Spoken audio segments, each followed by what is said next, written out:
The Princess and the Frog. Chapter 1. The night air of New Orleans, thick and warm like molasses, had always been filled with magic, just like the star shining in the sky above it, ever ready to grant a most cherished wish. Long ago, on one summer night, such a star shone especially brightly in the heavens. It was the evening star. Its light streamed through the window into a room where two very special little girls were playing on an enormous canopy bed. The bed was covered with countless soft pink silk pillows. Lace curtains hung over the tall windows, and beautiful dolls stood arranged upon the shelves. This was the room of Miss Charlotte LeBoeuf, one of the wealthiest little girls in all of New Orleans.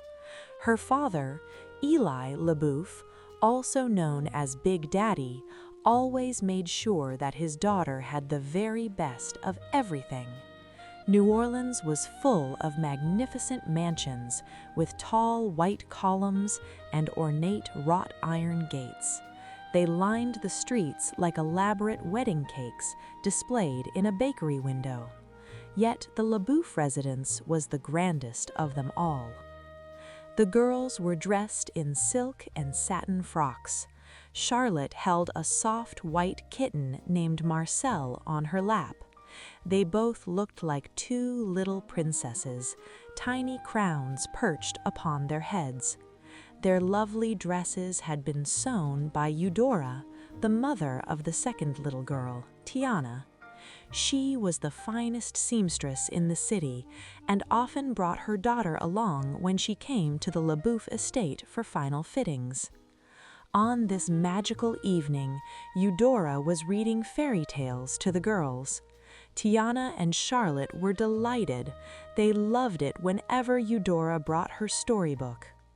4-year-old Charlotte, with her golden curls and blue eyes, and 5-year-old Tiana, with her dark braids and large brown eyes, jumped off the bed and sat close together on the floor, eagerly awaiting the next part of the story. And then the dreadful little frog looked up at her with sorrowful eyes and pleaded, "Please, dear princess, only your kiss can break the terrible spell cast upon me by a wicked witch." Charlotte leaned toward Tiana and whispered, "This is my favorite part." Tiana shrank back as her mother turned the page. She knew what was coming next. And the beautiful princess was so moved by his desperate plea, Eudora read, that she stepped forward, picked up the slimy creature, leaned in, brought him close to her lips, and kissed the frog. Tiana squeezed one eye shut and wrinkled her nose, while Charlotte, on the contrary, was thrilled.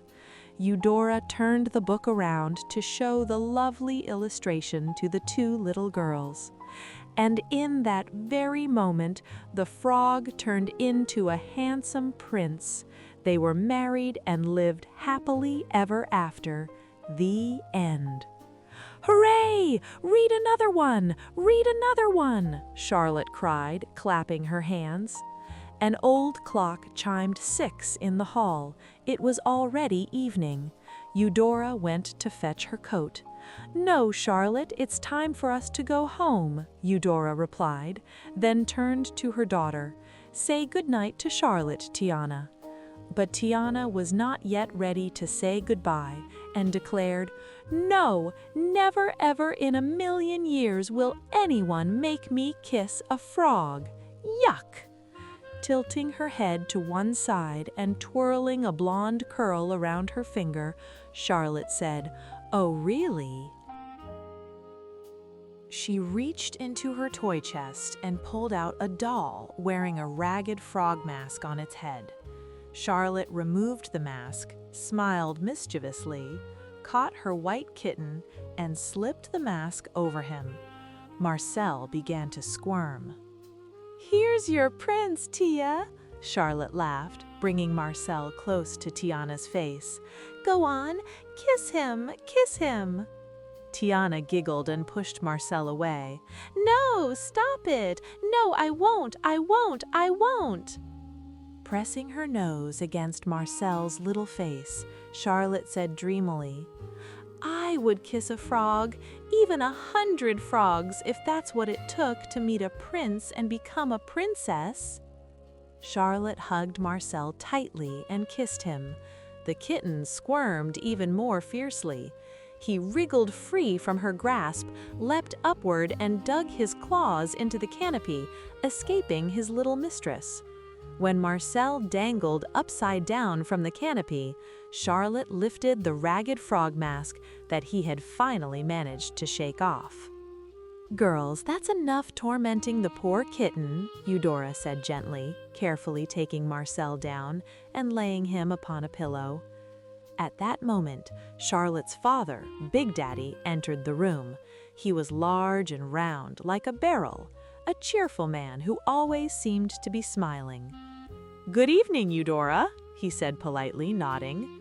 Charlotte sprang to her feet and exclaimed brightly, "Papa, Papa, look at my new dress!" She twirled around to show it off. "Isn't it beautiful?" Mr. LeBouf smiled at Charlotte and said proudly, "Well, would you just look at you? Of course it is." Then he turned to Eudora.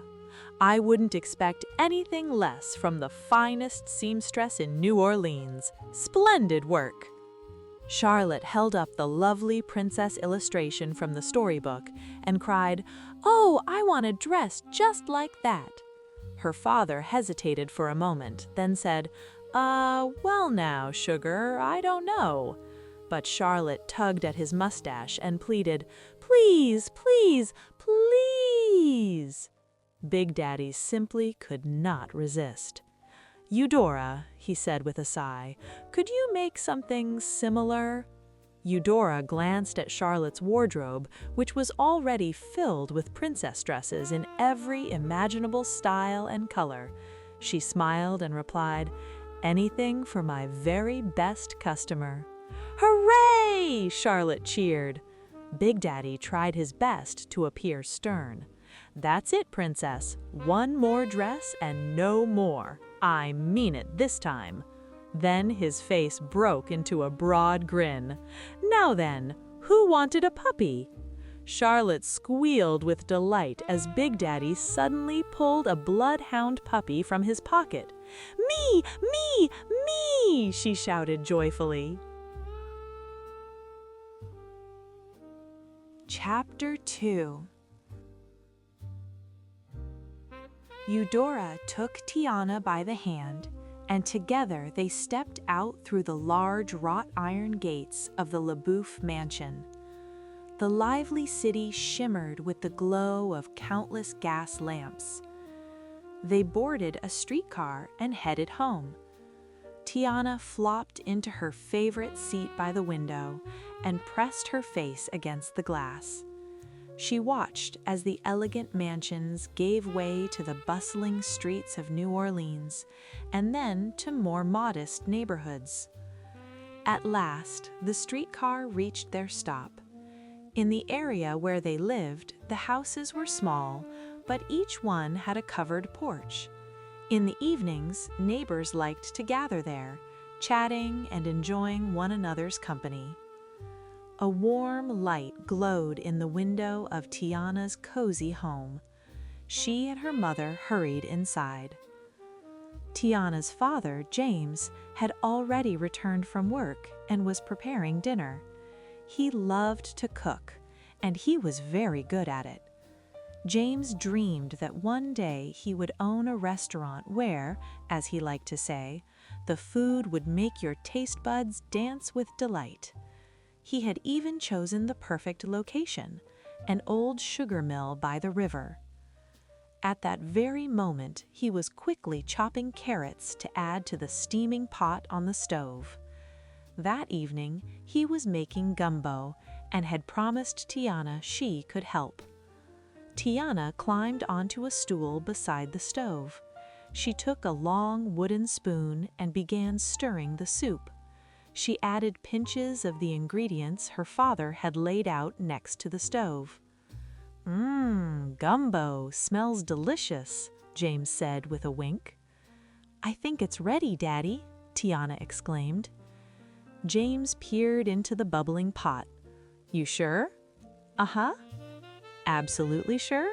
James asked again. "Yes," she replied confidently. James picked up a spoon to taste the gumbo when... "Wait!" Tiana stopped him.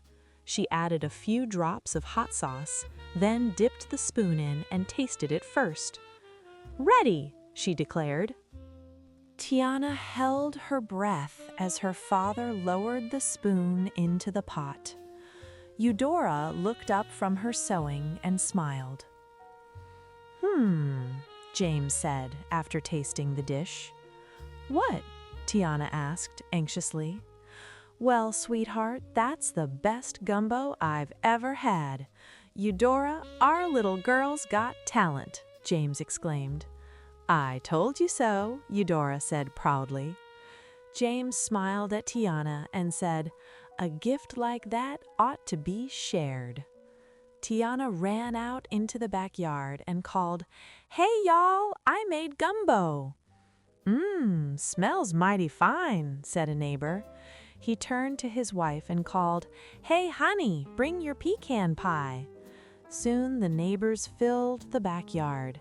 Everyone brought a bit of homemade cooking to share at the table. The night air filled with music and cheerful chatter. You know what's good about delicious food? It brings all kinds of people together. It warms their souls and puts smiles on their faces, James told Tiana. Tiana nodded as she helped him ladle soup into bowls. She loved everything about cooking, from choosing ingredients to adding spices, and of course, she loved sharing the results of her work with family and friends, enjoying good food and the wonderful time spent together. Later that evening, as Eudora and James tucked Tiana into bed, her father said, "When I open my restaurant, people will line up down the street to taste my cooking." "Our cooking," Tiana corrected. She wanted to be just as good a cook as her father. James smiled at his little girl and said, "You're right, sweetheart, our cooking." Then he pulled out a pen and a promotional flyer. Tiana stared wide-eyed at the photograph of a grand, elegant restaurant. A place like that must surely be filled with the finest aromas of the best food in the city. James hoped that one day a similar flyer would advertise the restaurant of his dreams. He wrote the words Tiana's across the flyer as its name. The little girl beamed. Outside, the clouds parted and starlight fell upon Tiana's face. "Oh, look!" Tiana exclaimed, climbing toward the window. "In Charlotte's book, it says that if the evening star hears your wish, it's sure to come true." Eudora smiled and lovingly moved closer to her daughter. "Then tell her what you wish for, sweetheart." "But remember, Tiana," James added, "the star can only do a little. You've got to work hard yourself, and then any dream you have can come true." As he spoke, he thought of his own dream, of how much he loved cooking and sharing his dishes with family and friends. James wanted Tiana to remember these happy times and treasure them in her heart just as carefully as he did. "Promise your daddy one thing. You'll never forget what's truly important," he said gently. "See you in the morning, baby," Eudora whispered tenderly as she and James tucked Tiana in. They stepped out of the room and quietly closed the door behind them. Tiana slipped out from under the covers and crawled back to the window. Gazing at the evening star, she squeezed her eyes shut tight. "Please, please, please," she wished with all her heart, "help us open the restaurant." When she opened her eyes, she blinked in surprise. There, on the windowsill, sat a small, plump, green frog. It stared at the little girl, opened its mouth, and let out a loud croak. Tiana shrieked and ran out of her room. Chapter 3. One night, 14 years later, Tiana, now a beautiful young lady, returned home from work and entered her room. She was exhausted. She took off her apron and poured the loose change from her pocket into one of the jars standing on her dresser. The other jars were already filled to the brim with coins. "Well, Miss Tiana, the tips were small today," she said to herself with a sigh, "but every penny counts." Tiana closed the dresser drawer, sat down on her bed, and laid her head on the pillow. But she had barely closed her eyes when the alarm clock rang. She squeezed her eyes shut. It couldn't be. Was it already time to head to her second job? "Don't worry, Daddy, we're almost there," she said aloud. The girl picked up the flyer James had given her many years ago, the picture of a restaurant with the words Tiana's written across it. She looked at the image of a lady in an elegant dress standing in front of a grand, fashionable establishment and tenderly remembered her plans to open her own restaurant together with her father.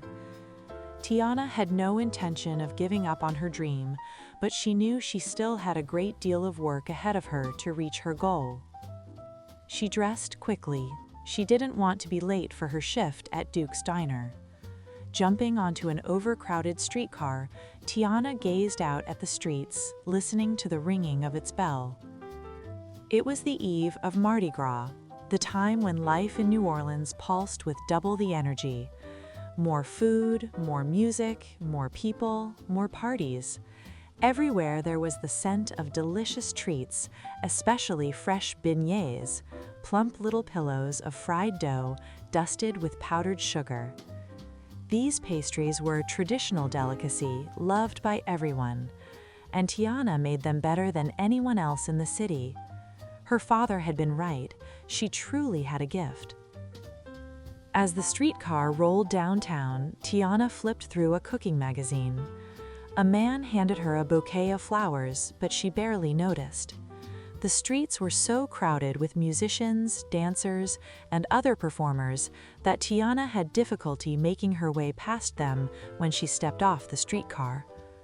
And what people said about Mardi Gras was absolutely true. During this time, the city celebrated day and night. Tiana was so lost in her thoughts that she hardly noticed anything around her and nearly collided straight into a marching band. She needed to get to work, earn money, and buy that old sugar mill. The only thing she truly paid attention to was Dr. Facilier's shop. Every time she passed by it, she quickened her pace.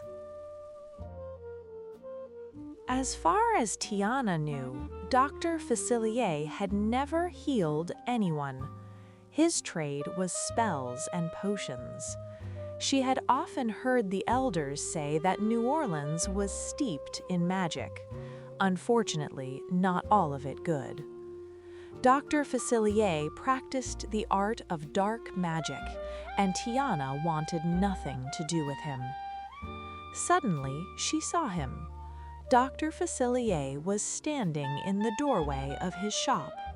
He wore a coat like the kind undertakers usually wore, and a tall top hat perched upon his head.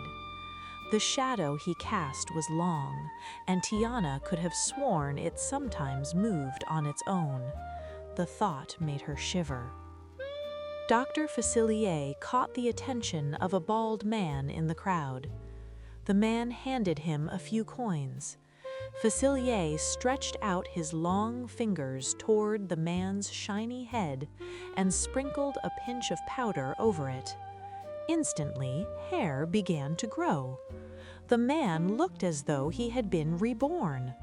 A pretty young woman even took notice of him, until the hair spread across his entire face.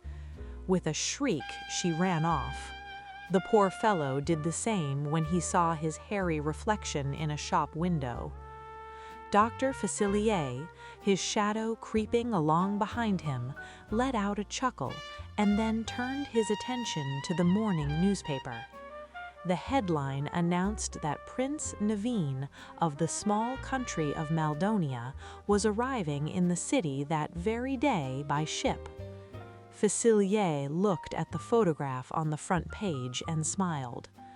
Perhaps this day would prove more interesting than he had expected. Down at the docks, photographers and reporters eagerly awaited the moment when the great white ocean liner would lower its gangway. Dozens of camera flashes burst in rapid succession. Everyone wanted a glimpse of the astonishingly handsome young prince. Prince Naveen surveyed the crowd, delighted. At last he had arrived in New Orleans, the city of jazz, jazz, and more jazz.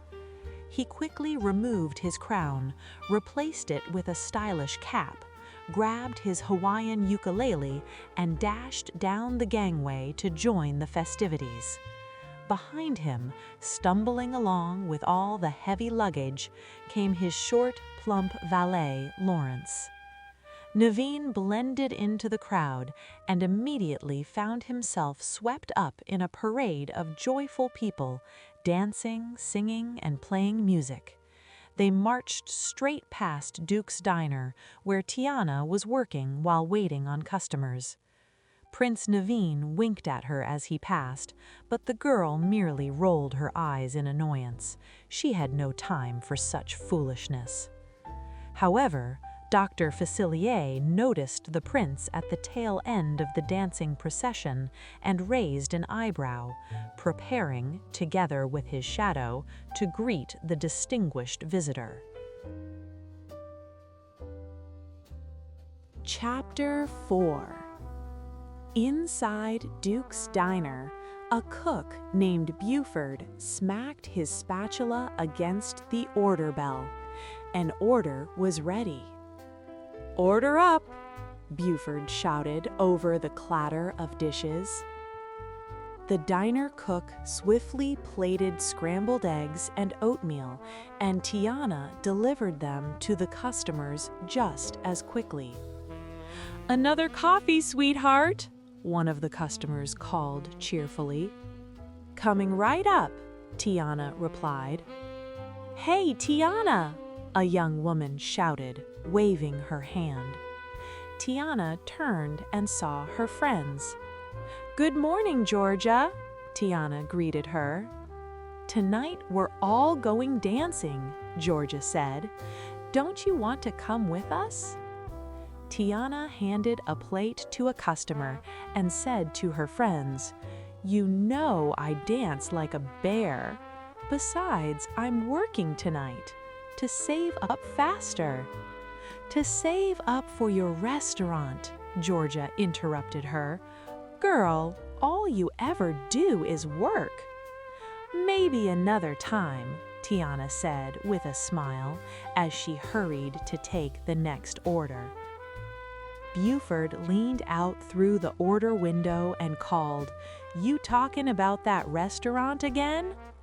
"Buford, your eggs are burning," Tiana said, hoping he would change the subject. "You'll never even save enough for the down payment," he said. Tiana placed several more plates onto her tray. "I will soon." "And how soon is that?" Buford asked. "And where are my pancakes?" Tiana shot back, avoiding his question. He chuckled good-naturedly, but Tiana only sighed. The tips weren't much, but she knew that once she was cooking in her own restaurant, her dreams would become reality. Just then, Big Daddy LeBeau walked into the diner. "Good morning, Mr. LeBeau," Tiana said, pouring him a cup of coffee. "Congratulations on being crowned King of Mardi Gras." "Thank you, Tiana," Big Daddy replied happily. It must have been such a surprise for the 5th year in a row, Tiana smiled. How about celebrating the occasion with a plate of beignets? She was already setting a large tray of them in front of him. She knew he wouldn't refuse. Big Daddy grinned from ear to ear. "Fresh and waiting just for you," Tiana added. "Then bring me more. I'll eat until I faint or run out of money," he exclaimed. "Oh, Tia, Tia, Tia!" Charlotte LeBeau burst into the diner. "Have you heard the news? Tell her, oh, tell her, Daddy!" "Prince Naveen," he began. Before Mr. LeBeau could finish, Charlotte snatched the morning newspaper from his hands and showed the photograph to her friend. "Prince Naveen of Maladonia has arrived in New Orleans. Oh, isn't he just adorable?" Charlotte closed her eyes dreamily and smiled. "Tell her what you did, Daddy. Tell her." "Well, I invited," he started, but Charlotte couldn't wait any longer. "Daddy invited the prince to our masquerade ball tonight. Tell her what else you did, Daddy. Go on." "And he'll be staying," her father tried again, but Charlotte interrupted him once more. "And he'll be staying," Big Daddy stopped her by popping a beignet into her mouth. "And he'll be staying at our house as my personal guest," Mr. LeBeau finished, while Charlotte nodded eagerly, chewing only long enough to let him complete the sentence. "Oh, Lottie, that's wonderful," Tiana said, smiling. Charlotte still dreamed of marrying a prince and becoming a princess, and perhaps she truly meant to do just that. "Still, I want to give you a little advice. My mama always says the quickest way to a man's heart is through his stomach," Tiana laughed. Charlotte glanced at Big Daddy, who was happily devouring another beignet, and cried out, "That's it!" She snatched the beignet from his hand and examined it closely. "What's going on?" Mr. LeBeau protested, staring at his now empty hand. Charlotte threw her arms around Tiana's neck and exclaimed, "Oh, Tia, you're a genius! I need 500 of your man-catching beignets for my ball tonight." Charlotte slipped her hand into her father's pocket and pulled out a thick wad of cash. "Sorry, Daddy," she said with a smile, handing the money to Tiana. "Will this cover it?" It was no small task. Tiana would have to bake dozens and dozens of her delicious beignets for that very evening's ball. Still, though Charlotte's request had surprised her, Tiana didn't hesitate for a second to accept the job. She was thrilled. She had just been offered more money than she could earn in 6 months of waiting tables, and she would earn it without taking a handout from anyone. "It sure will, Lottie," Tiana said excitedly. Charlotte squealed with delight. "Tonight my prince is finally coming, and there's no way I'm letting him slip away." Tiana watched as Charlotte and Big Daddy left the diner. Stunned, she slowly turned and slipped the money into her pocket. At last, she would be able to make the down payment on her restaurant. Dr. Facilier, who had quietly slipped into the diner unnoticed, now lowered the edge of his newspaper and looked at Tiana. Sitting silently at a corner table, he had overheard every word of the girls' conversation. As wicked thoughts swirled in his mind, he exchanged a sinister smile with his shadow. A dreadful plan was already taking shape. He intended to lure the prince into a trap. Chapter 5. At the first opportunity, Tiana arranged to meet with the real estate agents at the old sugar mill. She remembered visiting this place with her father when she was little and talking about what a magnificent restaurant it would become. The long-abandoned building was falling apart. Its windows and doors had been boarded up for years. Yet to Tiana, this was the very place she had always wanted, and every dusty brick here could be polished to a shine and turned into a sparkling diamond. After a brief conversation with the young woman, Mr. Fenner and Mr. Fenner, two well-dressed gentlemen, removed the "for sale" sign and got into their car. "We'll have all the paperwork ready for signing right after Mardi Gras," said the first Mr. Fenner, smiling through the car window. "And you know what? I can sign it tonight at the LaBouffe ball. I'll be there too," Tiana replied. "You've got a firm handshake, Tiana," the other Mr. Fenner called approvingly as they drove away. Tiana looked at the old sugar mill. There was a great deal of work ahead, but she was happy. "Table for one, please," came a voice behind her. "Mom," Tiana beamed. She knew Eudora was proud of her and had come to support her. Her mother approached, holding a soot-stained pot tied with a ribbon. "I brought this for you to help you get started," she said. "Daddy's gumbo pot." Tears filled Tiana's eyes. She remembered the times she had cooked with her father. This restaurant had been a dream they shared, and she wished he were here. "I know," Eudora said gently. "I miss him too."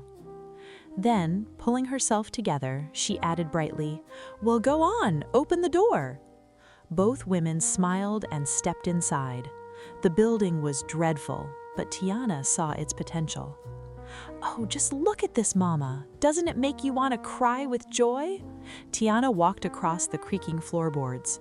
"Right where you're standing, the maitre d' will greet the guests, and over there we'll have a modern kitchen. And here, from the ceiling, a grand antique crystal chandelier will hang," Tiana said excitedly. Eudora looked at her daughter warmly. "You truly are your father's daughter." He could talk for hours about this old sugar mill, too. "Baby, I'm sure this place will be wonderful, but I'm sorry you work so hard." "But how can I stop now when I'm so close?" Tiana protested. "We can't let all of Daddy's hard work go to waste." "Tiana," Eudora sighed deeply and looked into her daughter's eyes. "Maybe your father never got this place he always dreamed of, but he had something better. He had love. And that's all I want for you, sweetheart, to meet your handsome prince and dance with him for the rest of your days." But Tiana did not understand her mother's words. "Mama, I don't have time for dancing," she said, beginning to clean. She had great hopes for this restaurant. Behind all the rotting wood, cobwebs, and dust, she clearly saw her future. "I'm just saying," Eudora replied, patting her hand. Then she began helping her daughter. Tiana looked at the weathered walls, and for a moment the room shimmered just like the photograph her father had given her. At that moment, Tiana was more determined than ever to make her dream come true, and she did not need a handsome prince to do it. And so, the first chapters of the story about Princess Tiana come to an end, a girl who believed in her dream and never gave up. Ahead of her lie unexpected transformations, dangerous trials, and true wonders. Will Tiana be able to keep believing in herself? And where will her meeting with the mysterious prince lead? We'll find out very soon. If you enjoyed this story, please give it a like and be sure to subscribe to the channel so you don't miss the continuation of The Princess and the Frog. Until we meet again in the world of magic.